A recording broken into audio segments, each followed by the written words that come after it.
ओम धन्वंतराय नमः। आज हम विश्व आयुर्वेद परिषद के द्वारा किया गया लक्ष्य एग्जाम का क्वेश्चन पेपर डिस्कशन करेंगे। तो उसमें सबसे पहले स्टेटमेंट बेस्ड क्वेश्चंस था। तो नंबर 1 क्वेश्चन, धर्मपतन हिंगू का पर्याय है।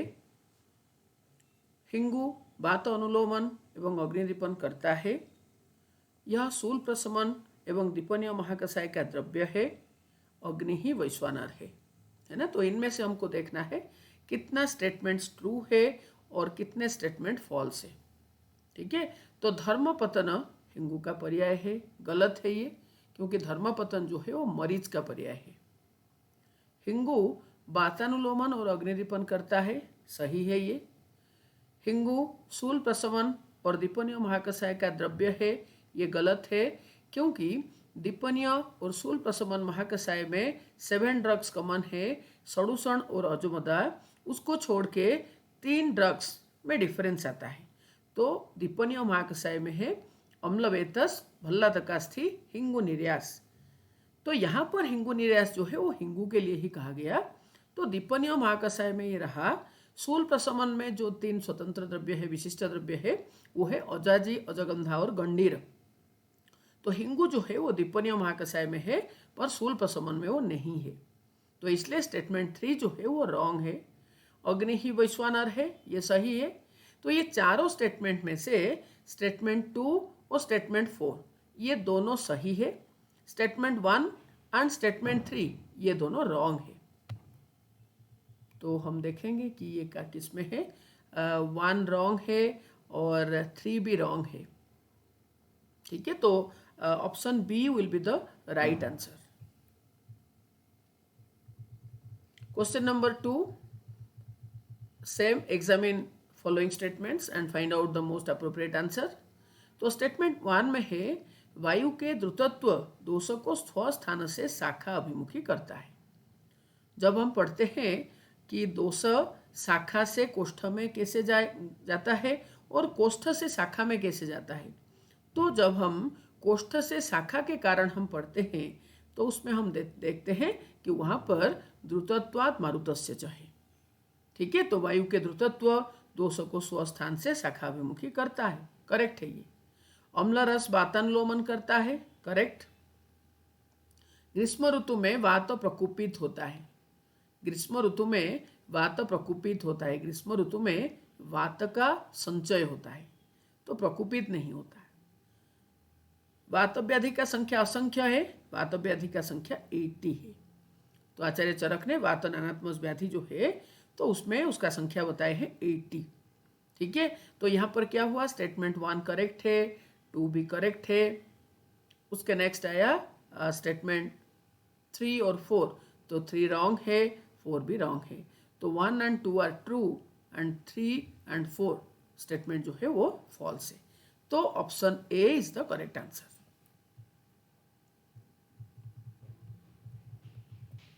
क्वेश्चन नंबर 3, इंद्रिय से आत्मा है, तो ये रॉन्ग है, क्योंकि इंद्रिय से जो है वो मन है। टोटल 11 इंद्रिय होते हैं, तो उनमें से 5 होते हैं ज्ञानेंद्रिय, 5 होते हैं कर्मेंद्रिय और मन जो है वो उभयेंद्रिय है। तो इन सबके अंदर जो श्रेष्ठ इंद्रिय है तो ये हुआ मन, आत्मा इंद्रिय नहीं है। इंद्रिय से जो है वो मन के लिए कहा गया। इंद्रिय का अर्थ है सारे इंद्रियों के अंदर जो राजा है, जो इंद्रिय के अंदर श्रेष्ठ है, तो उसको हम कहेंगे इंद्रिय। ठीक है, तो वो मन के लिए कहा गया। स्टेटमेंट 2 इंद्रिय से मन है, ये सही है। आत्मा एवं मन द्रव्य है, सही है। जब हम कारण द्रव्य पढ़ते हैं चरक सूत्र 1 में, तो वहाँ पर वो कहते हैं कि खादिनी आत्मा मन काल दिशश्च द्रव्य संग्रह। तो आत्मा और मन ये दोनों कारण द्रव्य है। सुख दुख आत्मगुण है, तो ये सही है। तो इसमें क्या हुआ ना, इसमें इंद्रिय से आत्मा है, तो ये सिर्फ रॉन्ग है। बाकी जो 3 है तो ये तीनों स्टेटमेंट सही है। तो 1 इज रॉन्ग और 1 is false. That is option C will be the most appropriate answer. Question number 4, examine the following statements. Statement 1, तीक्ष्ण गुण कफ प्रकोपक गुण है। शीत स्निग्ध गुण कफ प्रकोपक गुण है। उष्ण गुण कफ और पित्त प्रकोपक है, पित्त समन रस तिक्त मधुर कषाय है। तो ये कंसेप्ट जो है वो अष्टांग हृदय का है। तो अष्टांग हृदय का कहना है कि कफ के जो स्निग्ध, गुरु, शीत आदि जो गुण है तो वो कफ के संचय कर सकते हैं, पर कफ के प्रकोप करने के लिए उष्ण गुण की आवश्यकता बहुत जरूरी है, बहुत है ना। तो इसलिए कफ प्रकोपक गुण जो है उष्ण गुण है, तीक्ष्ण गुण नहीं है। तो स्टेटमेंट 1 रॉन्ग हुआ। शीत स्निग्ध गुण कफ प्रकोपक है, नो। शीत स्निग्ध जो है कफ वृद्धिकर और कफ संचयकर गुण है, कफ प्रकोपक गुण है उष्ण गुण। उष्ण गुण कफ और पित्त दोनों के प्रकोपक का गुण है, बिल्कुल करेक्ट। उष्ण गुण ही कफ प्रकोप के पीछे कारण, पित्त प्रकोप के पीछे कारण है। और यहाँ पर जो दूसरा चीज है उसको भी याद रखना है कि वात प्रकोपक गुण जो है वो है शीत गुण। रुक्ष, लघु आदि गुण वो वात का संचय करेगा, वात का वृद्धि करेगा, लेकिन वात प्रकोप के लिए शीत गुण की आवश्यकता है। तो वात प्रकोपक गुण है शीत गुण, पित्त कफ प्रकोपक गुण है उष्ण गुण। पित्त सामक रस मधुर तिक्त कषाय सही है। तो यहाँ पर क्या हुआ ना, स्टेटमेंट 1 रॉन्ग है, स्टेटमेंट 2 रॉन्ग है, 3 और 4 ये दोनों सही है। ठीक है, तो ऑप्शन में देखते हैं हम, 1 और 2 फॉल्स है, 3 और 4 ट्रू है। तो option D is the correct answer. Question number 5, आमाशय पित्त एवं कफ का अधिष्ठान है, सही है ये। प्राकृत कफ ओज नहीं है, ये गलत है, प्राकृत कफ ही ओज है। वमन के द्वारा आमाशय से केवल कफ का निहरण होता है, गलत है ये। वमन के द्वारा आमाशय से कफ और पित्त दोनों का निहरण होता है। कफ और पित्त का प्रमाण क्रमशः 6 अंजलि और 5 अंजलि है, ये सही है। तो आमाशय पित्त कफ का अधिष्ठान स्टेटमेंट 1 सही, स्टेटमेंट 2 रॉन्ग है, स्टेटमेंट 3 रॉन्ग है, स्टेटमेंट 4 करेक्ट है। तो स्टेटमेंट 1 और 4 आर करेक्ट, 2 और 3 आर फॉल्स। तो option C will be the correct answer. दहन एक शस्त्र कर्म है, क्वेश्चन नंबर 6, दहन एक शस्त्र कर्म है, यस। जब हम शस्त्र कर्म की संख्या पढ़ते हैं तो आचार्य सुश्रुत के अनुसार शस्त्र कर्म जो है 8 है, लेकिन अष्टांग हृदय के अनुसार शस्त्र कर्म जो है वो 13 है। तो एक्स्ट्रा क्या है, उत्पाटन, कुट्टन, मंथन, ग्रहण और दहन। तो अष्टांग हृदयकार ने दहन को शस्त्र कर्म के अंदर इंक्लूड किए हैं, तो ये करेक्ट है। दहन श्रेष्ठ रक्त निवारण उपाय है, करेक्ट है। जब सुश्रुत ने सूत्र स्थान के 14 अध्याय में बता रहे हैं कि रक्त निरोध उपाय कितने हैं, रक्त रुधिर से निवारण उपाय कितने हैं, तो वहाँ पर 4 है, वो संधान, स्कंदन, पाचन और दहन, और उनमें से दहन को श्रेष्ठता दिया गया। ठीक है। स्टेटमेंट 3 संधान श्रेष्ठ रक्त निवारण उपाय है, गलत है ये। गोदंत मधु दहन कारक द्रव्य है, ये करेक्ट है। जब हम सुश्रुत में अग्निकर्म पढ़ते हैं तो उसमें हम पढ़ते हैं कि दहन उपकरण जो है वो संख्या में 10 है। पिप्पली, अजासकृत, गोदंत, सरसलाका, जाम्बोष्ठ, इतरलोह, क्षौद्रगुड़ स्नेह, है ना। तो क्षौद्र इज मधु, तो गोदंत और मधु तो ये अग्निकर्म उपकरण और दहन उपकरण है। तो यहाँ पर सारे स्टेटमेंट करेक्ट है except statement number 3 that is संधान श्रेष्ठ रक्त निवारण उपाय है। तो देखो उसमें जो ऑप्शन ए है that is the correct answer. Statement 1, 2, 4 are true and option 3 statement 3 is false, है ना। तो नेक्स्ट देखो, तो क्वेश्चन नंबर 6 का answer is A. 7th question, पारद के कुल दोष 18 है। पारद के कुल दोष जो है वो 18 है, गलत है ये, क्योंकि पारद का कुल दोष संख्या जो है वो 12 है। ठीक है। तो नैसर्गिक दोष 3 होते हैं, फिर 2 होते हैं यौगिक दोष, और 7 होते हैं सप्तकंचुक दोष, और उसी को ही औपाधिक दोष कहते हैं। तो पारद का कुल दोष जो है वो 12 है। तो statement 2 is correct, statement 1 is wrong. Third statement is देह सिद्धि के लिए पारद का 8 संस्कार की आवश्यकता है, और फोर्थ स्टेटमेंट इज देह सिद्धि के लिए पारद का 18 संस्कार की आवश्यकता है। तो देह सिद्धि के लिए हमको 8 संस्कार की आवश्यकता होती है, लेकिन जब हम पारद को लेके स्वर्ण प्राप्त करने की हम उस उद्देश्य से हम संस्कार करते हैं तो वहाँ पर उसको हम कहेंगे धातु सिद्धि और धातुवाद, है ना। तो उसके लिए हमको चाहिए 18 संस्कार। तो देह सिद्धि के लिए हमको 8 संस्कार की आवश्यकता है ना। तो स्टेटमेंट 2 और स्टेटमेंट 3 ये दोनों है करेक्ट, 1 and 4 आर रॉन्ग। तो यहाँ पर option A will be the correct answer. Question number 8, अनुमान प्रत्यक्ष के आधार पर किया जाता है। बिल्कुल सही, अनुमान जो है प्रत्यक्ष के आधार पर ही किया जाएगा। जो प्रेजेंट डाटा है उसी से ही हम अनुमान करने का क्षमता रखते हैं। सेकेंड स्टेटमेंट इज युक्ति के द्वारा त्रिवर्ग साधन किया जाता है। सही, त्रिवर्ग साध्यते यथा। स्वार्थानुमान में पंच अवयव वाक्य के प्रयोग किया जाता है। गलत है ये, क्योंकि परार्थानुमान के लिए हमको पंच अवयव वाक्य का हम व्यवहार करते हैं। पंच अवयव वाक्य का अर्थ है प्रतिज्ञा, हेतु, दृष्टांत, उपनय और निगमन। ये पंच अवयव वाक्य स्थापना नामक जो वादमार्ग है तो उसके लिए ये आवश्यक है, और परार्थानुमान जो है तो उसके लिए भी आवश्यक है। और ये पंच अवयव वाक्य में जो 5 कंपोनेंट रहे, 5 अवयव रहे, तो वो सारे एक एक वादमार्ग है। स्थापना वादमार्ग के लिए पंच अवयव वाक्य का यूज हुआ। पंच अवयव वाक्य में जो प्रतिज्ञा, हेतु, दृष्टांत, उपनय, निगमन रहे तो ये पांचों एक एक वादमार्ग है। ठीक है, तो इसको भी आप स्टेटमेंट के रूप में आप ले सकते हो, बना सकते हो। अनुमान युक्ति की अपेक्षा रखता है। अनुमानम तर्क खलु युक्त्यपेक्ष, है ना। तो युक्ति का अपेक्षा रखता है अनुमान, तो अनुमान प्रत्यक्ष के आधार पर किया जाएगा। अनुमान युक्ति के ऊपर डिपेंडेंट है। अनुमान के द्वारा त्रिकाल का अनुमान किया जाता है। ठीक है, तो इम्पोर्टेंट है ये सारे। तो इसमें हमने क्या देखे ना, स्टेटमेंट 1 करेक्ट है, स्टेटमेंट 2 करेक्ट है, स्टेटमेंट 3 रॉन्ग है, स्टेटमेंट 4 करेक्ट है। तो 1, 2, 4 are correct, 3 is false. Option B is the right answer. Question number 9, journal of Ayurveda case reports is published by. किसके द्वारा? Journal of Ayurveda is published. तो question number 9 का answer is A, all India institute of Ayurveda, New Delhi. The Ministry of Ayush has awarded a Center of Excellence grant to which of the following institute for Ayur Genomics? Question number 10 का answer is B, CSIR IGIB in Delhi. Ayur Genomics.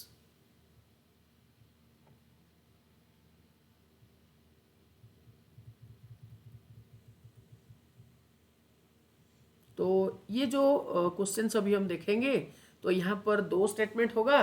उसमें हमको देखना है कि कौन सा correct है, कौन सा रॉन्ग है। अगर दोनों करेक्ट है, क्या उनके आपस में रिलेशन है, क्या सेकंड स्टेटमेंट 1 का फर्स्ट स्टेटमेंट का प्रॉपर एक्सप्लेनेशन है ना। तो उसी के अनुसार हमको करना है। तो statement 1 is correct and 2 is wrong, तो उसके लिए होगा A. 1 is wrong, 2 is correct, तो उसके लिए होगा B. Both are correct but 2 is not the correct explanation of statement 1, तो उसके लिए होगा सी। और both are correct and statement 2 is the correct explanation of statement 1, है ना। तो उसका है डी। ठीक है, तो देखो, सप्तम मास में गर्भिणी क्लांततमा होती है, और स्टेटमेंट 2 में है षष्ठ मास में गर्भ में बलवर्ण उपचय होता है ना। तो यहाँ पर क्या हुआ, तो ये चरक संहिता का क्वेश्चन है। तो चरक ने बताया कि षष्ठ मास में गर्भ का बलवर्ण हानि हुआ और गर्भ का बलवर्ण उपचय हुआ, तो तस्मात इसी कारण की वजह से गर्भिणी में बलवर्ण की हानि होती है ना। और स्टेटमेंट 1 में लिखे सप्तम मास में गर्भिणी क्लांततमा होती है। सप्तम मास में गर्भिणी क्लांततमा इसलिए होती है, उसका कारण है क्या ना, गर्भ सर्वभावे आप्यायते, गर्भ सारे भावों से युक्त हो जाता है 7वें मंथ में, जिस वजह से गर्भिणी क्लांततमा होती है। ठीक है, तो इसमें क्या हुआ ना, statement 1 is correct, 2 is correct, लेकिन statement 2 is not the correct explanation of statement 1, है ना। तो आंसर विल बी सी। 11 का आंसर जो है वो है सी।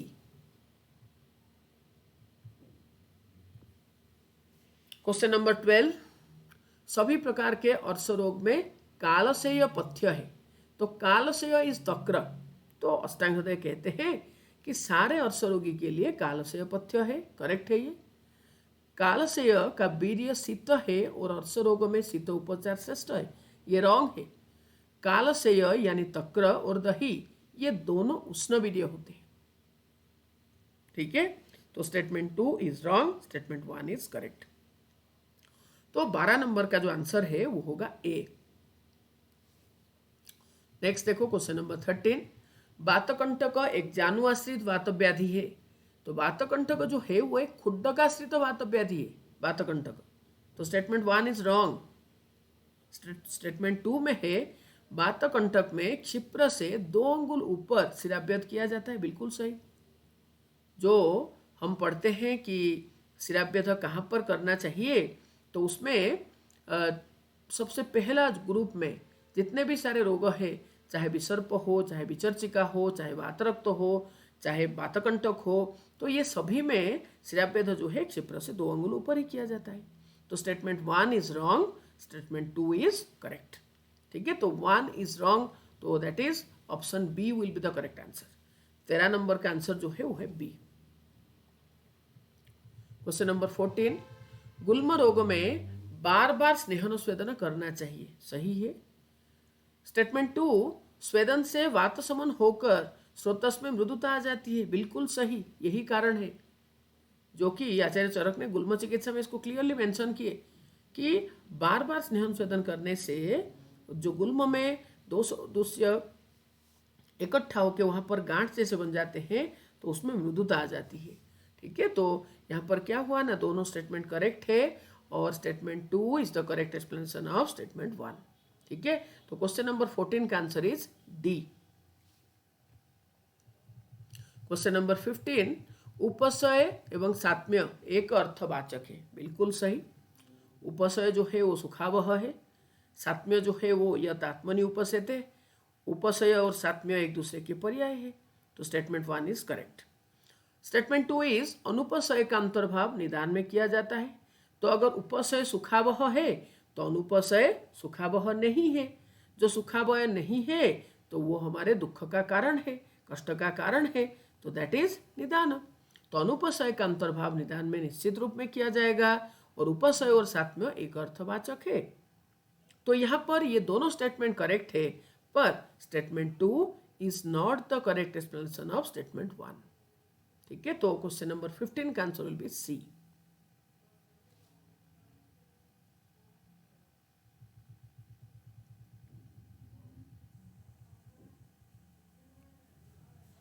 Question number 16। स्टेटमेंट 1 इज क्रियापथ अतिक्रांत हो जाने के कारण रोग याप्य हो जाता है, गलत है ये। क्रियापथम अतिक्रांत सर्वमार्गानुसारेण, तो ये प्रत्याख्याय रोगों का लक्षण है। तो याप्य का है गंभीरं बहुधातुस्थं मर्म संधि समाश्रितम। वही कारण है कि हम दोषों को निहरण नहीं कर पाते, दोषों को समन करने के लिए कोष्ठ में नहीं ला पाते हैं, तो इसलिए वो रोग याप्य होता है। कारण है उसका गंभीरं बहुधातुस्थं मर्म संधि समाश्रितम। दोष जाके गंभीर धातु में रह गया और बहुत सारे संधियों में गंभीरं बहुधातुस्थं मर्म और संधि समाश्रितम, है ना। और क्रियापद अतिक्रांत जो है तो वो होगा प्रत्याख्याय का लक्षण। तो statement 1 is wrong. Statement 2 is याप्य असाध्य का ही भेद है, बिल्कुल सही। असाध्य का भेद 2 है, याप्य और प्रत्याख्याय। तो statement 1 is wrong, statement 2 is correct. तो क्वेश्चन नंबर 16 का जो करेक्ट आंसर है तो वो है ऑप्शन बी। Question number 17।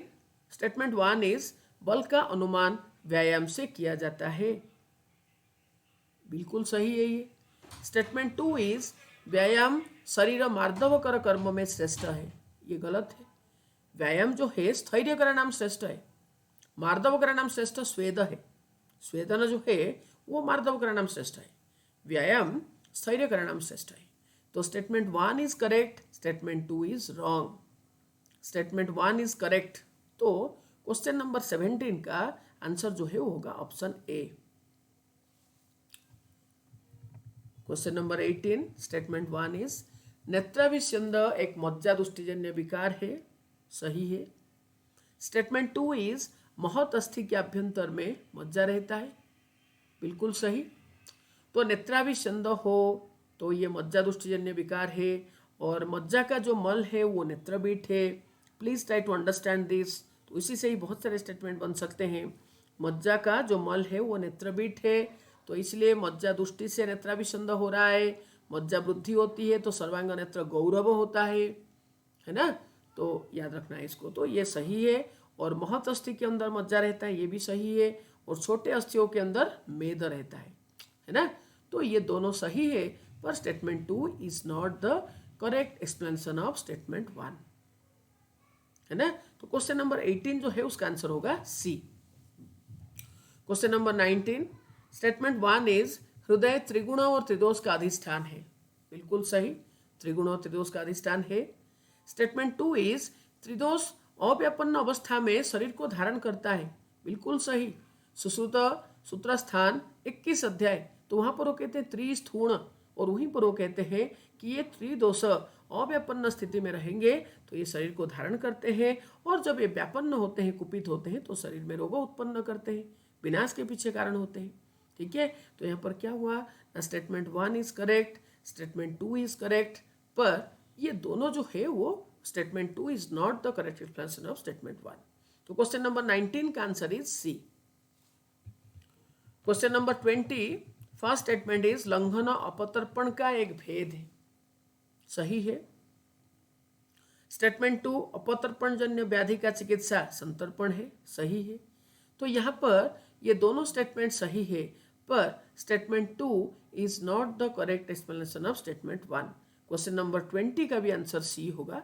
तो यहाँ पर मैं आपको दो चीज़ कहूँगी, तो उसको आप नोट डाउन करना कि जब अष्टांग हृदय कहते हैं कि द्विविध उपक्रमणीय, द्विविध उपक्रम के बारे में, तो उसमें कहते हैं कि दो प्रकार के उपक्रम है, संतर्पण और अपतर्पण। संतर्पण का ही पर्याय है बृंहण, अपतर्पण का ही पर्याय है लंघन। क्लियर। उसके बाद जब हम देखते हैं कि अपतर्पण का भेद, तो अपतर्पण का भेद आचार्य चरक कहते हैं 3 प्रकार के हैं। क्या क्या है ना, लंघन, लंघन पाचन, दोषावसेचन। तो लंघन अपतर्पण का एक भेद भी है। तो याद रखना ये 2 स्टेटमेंट है जो कि ट्रू है कि लंघन अपतर्पण का पर्याय है, लंघन अपतर्पण का भेद है, पर अपतर्पण लंघन का भेद नहीं है। अपतर्पण लंघन का भेद नहीं है। ठीक है, तो इंपॉर्टेंट है, याद रखना। उसके नेक्स्ट अपतर्पण जन्य व्याधि का चिकित्सा संतर्पण है। ठीक है, तो यहाँ पर क्या हुआ ना, क्वेश्चन नंबर 20 जो है उसका answer will be C.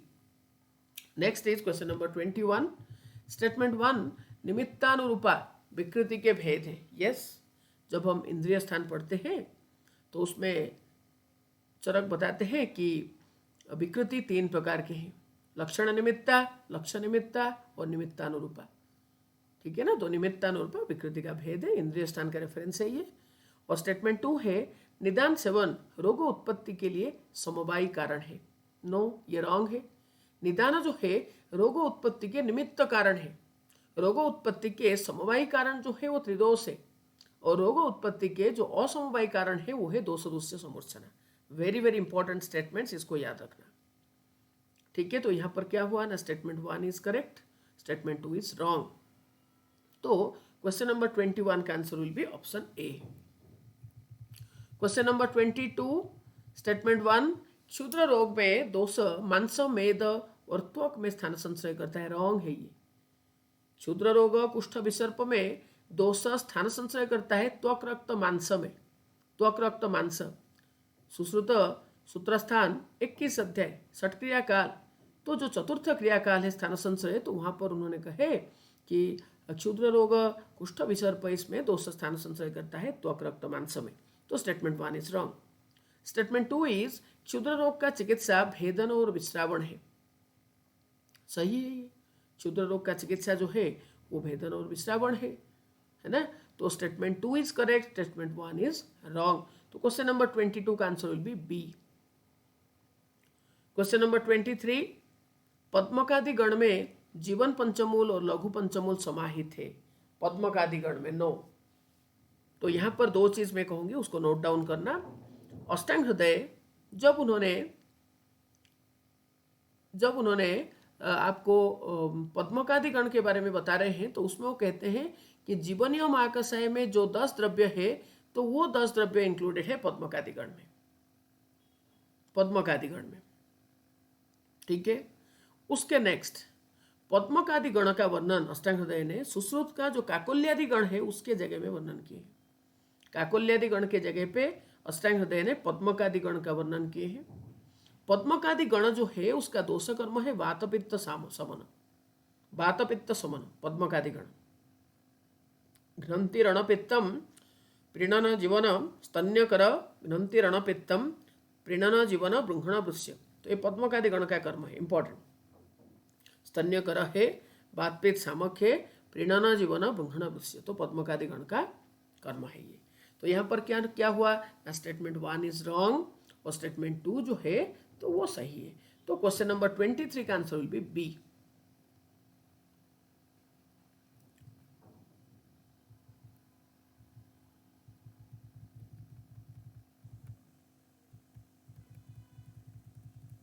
Question number 24, अति नरकांक्षिणी किस योनि व्यापद के लक्षण है? अति नरकांक्षिणी, तो आंसर इज अचरणा, है ना। तो जो अचरणा योनि व्यापद है आचार्य चरक के अनुसार, तो उसमें निदान हुआ योन्यम अधावनात्, उसका लक्षण हुआ कंडु, कृमि और अति नरकांक्षिणी, नंबर 1। नंबर 2 इज नरकामा प्रिय कथा, ये ऋतुमती स्त्री के लक्षण है। नंबर 3 इज नृद्वेषी अस्तनी, तो ये संधि का लक्षण है। ठीक है, तो ये तीनों चीज बहुत इंपॉर्टेंट है, इसको याद रखना है। तो अति नरकांक्षिणी जो है तो वो अचरणा का लक्षण है। ठीक है, तो option B is the correct answer. Question number 25, in class of 50 students 5 students were selected for a particular event by preparing a box containing name slips of all 50 students and then by lucky draw. Which sampling technique is used here? ठीक है, तो question number 25 का answer is C, simple random. Question number 6, Gorakh Samhita के अनुसार यशस्विनी एवं पूषा नाड़ी की क्रमशः अवस्थिति कहाँ पर है? यशस्विनी एवं पूषा गोरख संहिता के अनुसार। क्वेश्चन नंबर 26 का आंसर इज ऑप्शन डी, वाम कर्ण दक्षिण कर्ण। तो वाम कर्ण में रहेगा यशस्विनी, दक्षिण कर्ण में रहेगा पूषा। ठीक है, question number 26 answer is D.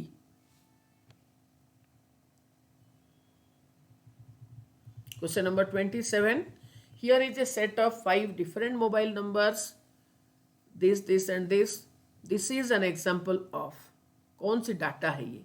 Question number 27 answer is A, nominal data. This is an example of nominal data. Question number 28, अष्टांग हृदय के अनुसार आम छेदन के उपद्रव क्या है?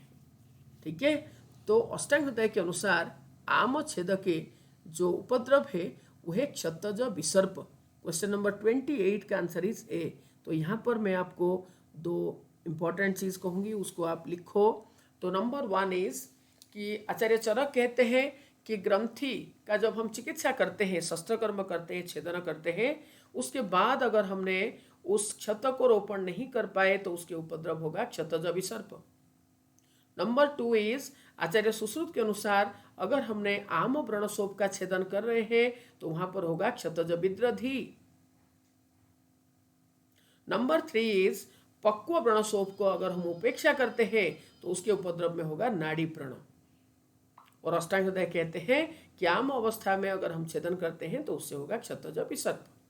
ठीक है, तो ये सारे बहुत इंपॉर्टेंट स्टेटमेंट्स है, इसको याद रखना। नेक्स्ट देखो, क्वेश्चन नंबर 29,